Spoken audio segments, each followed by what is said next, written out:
Vous serez peut-être surpris des offres de produits étrangers de Pinduoduo, qui est mieux connu pour sa présence dans les villes de rang inférieur.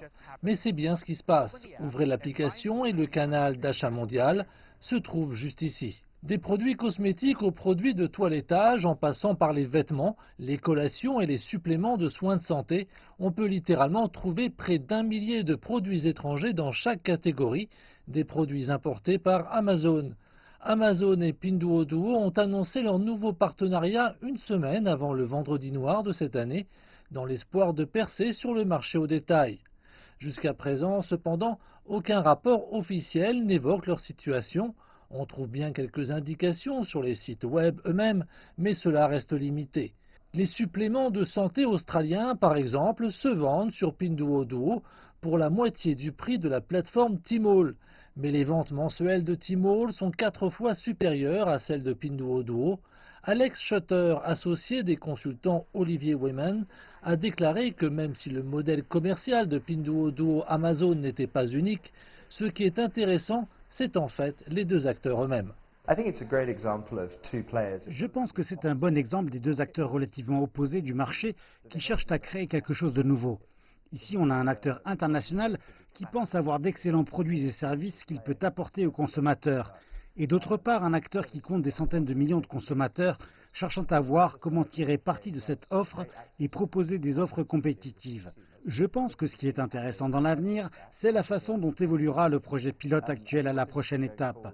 Ce qui est intéressant dans le modèle, c'est l'échelle potentielle qu'il peut atteindre. Il n'est jamais facile de prendre pied sur le marché chinois du commerce électronique. Et la bataille sera rude pour les deux nouveaux partenaires. Selon iMedia Research, les ventes d'Amazon ont diminué en Chine. Sa part de marché n'est actuellement que de 5,7%, en baisse de 3 dixièmes de points de pourcentage par rapport au trimestre précédent. Par ailleurs, Alibaba, le concurrent d'Amazon, a renforcé son emprise sur le commerce électronique transfrontalier en Chine après son acquisition de Kaola.com au premier semestre. Et pour Pinduoduo, sa principale préoccupation pour le moment est d'attirer de plus en plus de gros consommateurs. Un analyste estime que la concurrence dans le commerce électronique est toujours aussi forte et que la nouvelle alliance avait mieux à offrir que des prix réduits. Nous pensons qu'en tant que plateforme de commerce électronique, ils doivent collaborer plus étroitement avec les marques pour créer un écosystème de marques. Jusqu'à présent, nous avons vu des subventions assez lourdes. Nous ne savons pas si ça se prolongera ou non. Il est donc très intéressant de savoir s'ils ont d'autres solutions pour attirer les consommateurs chinois.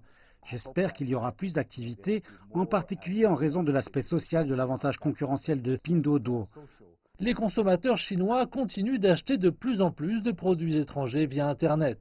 Les importations de commerce électronique transfrontalier se sont chiffrées à 1 900 milliards de yuan l'année dernière, soit une augmentation annuelle de 27%.